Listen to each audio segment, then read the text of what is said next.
ingin menjelaskan terkait masalah serius pajak. Kita perkenalan dulu kali ya. Perkenalkan, nama saya Rika Mandari dari Prodi Ilmu Komunikasi dengan NIM 22360107. Nama saya Intan dari Prodi Ilmu Komunikasi dengan NIM 223601006. Nama saya Indah Permatasari, Prodi Administrasi Bisnis, NIM 223611007. Nama saya Syafitri Ramadhani dari Prodi Ilmu Hukum dengan NPM 2233000021. Nama saya Metriana Tanii dari Prodi Ilmu Hukum dengan NPM 2233000022. Nama saya Faridatul Janah dari Prodi Ilmu Farmasi dengan NPM 2243080046. Nama saya Vincentia Selanjutnya L dari Prodi Ilmu Farmasi dengan NPM 2243080045. Pajak adalah kontribusi wajib kepada negara yang terutang oleh orang pribadi atau badan yang bersifat memaksa berdasarkan undang-undang dengan tidak mendapatkan imbalan secara langsung dan digunakan untuk keperluan negara. Jadi pajak itu misalnya kayak kita lagi nongkrong nih, coffee shop atau di Alfamart, pasti ada potongan pajaknya, seperti itu. Fungsi pajak ada 4 macam, yaitu ada fungsi anggaran, fungsi mengatur, fungsi stabilitas, dan fungsi redistribusi pendapatan. Fungsi anggaran itu menjadi sumber pendapatan negara. Pajak memiliki fungsi untuk membiayai pengeluaran-pengeluaran negara seperti menjalankan tugas rutin negara dan melaksanakan pembangunan.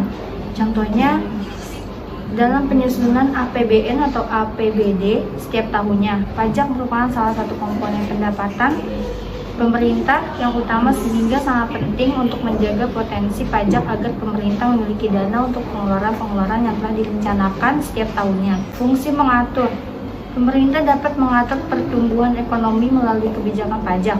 Fungsi mengatur pajak digunakan sebagai alat untuk mencapai tujuan. Contohnya, dalam rangka meningkatkan angka penanaman modal, baik dalam negeri maupun luar negeri.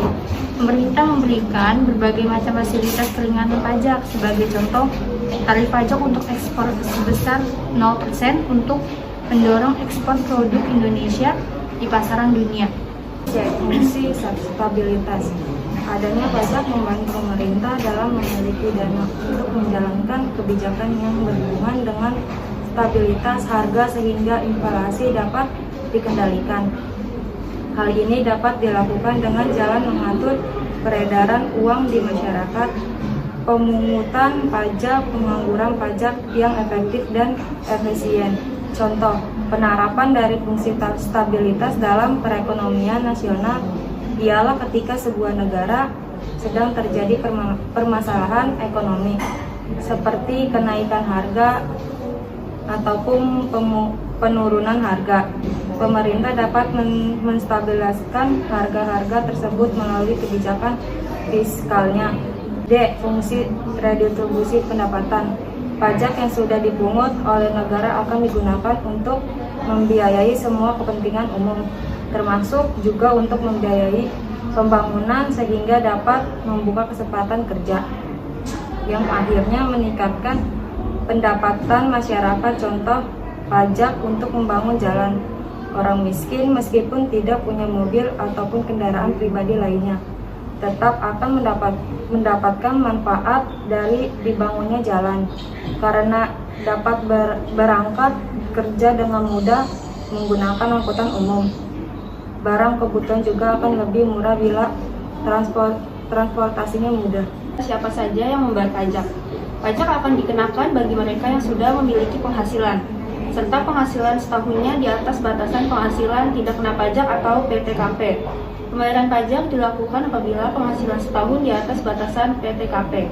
Yang wajib membayar pajak yang penghasilannya di atas UMKM, kalau masih di bawah UMKM tidak diperkenalkan membayar pajak. Mengapa kita harus membayar pajak? Pembayaran pajak menjadi bakti serta bentuk kontribusi nyata kepada negara. Membayar pajak pun menjadi kewajiban sehingga menyelenggarakan akan memberikan sanksi hukuman. Bagi pengusaha, membayar pajak turut memperlancar operasi usaha mereka. Pajak harus dan wajib kita bayarkan karena pajak yang kita bayarkan juga digunakan di negara untuk keperluan-keperluan penyelenggaraan pemerintah. Misalnya seperti pembayaran gaji, pegawai negeri, pembayaran belanja tentara, pegawai dan polisi dan keperluan negara lainnya yang masih banyak lagi. Jadi negara yang perlu belanja atau shopping, seperti kita, banyak hal yang perlu dibeli oleh negara dalam rangka pembangunan dan penyelenggaraan pemerintah. Apalagi negara kita masih memiliki hutang yang cukup besar. Maka dari itu kontribusi dari rakyatnya masih sangat dibutuhkan. Di dunia ini, sebagian besar negara semua mengunguti pajak kepada masyarakatnya. Pajak itu sebagai sumber modal dan pendanaan, dan pajak merupakan primadona khususnya di Indonesia karena penghasilan negara terbesar berasal dari pajak. Dampak buruk jika kita tidak membayar pajak. Salah satu hukuman yang akan didapatkan bagi mereka yang tidak melakukan pembayaran pajak adalah adanya kurungan penjara dalam kurun waktu sesuai dengan ketentuan. Selain itu, adanya denda yang dibebankan juga akan dirasakan oleh para oknum bandel yang tidak membayar pajak tersebut. Dan dampak negatif bagi wajib pajak adalah adanya sanksi atau denda atas pajak yang tidak dibayar. Lebih luasnya adalah kurangnya pembangunan yang seharusnya dapat dinikmati oleh wajib pajak jika dia menyetorkan pajak.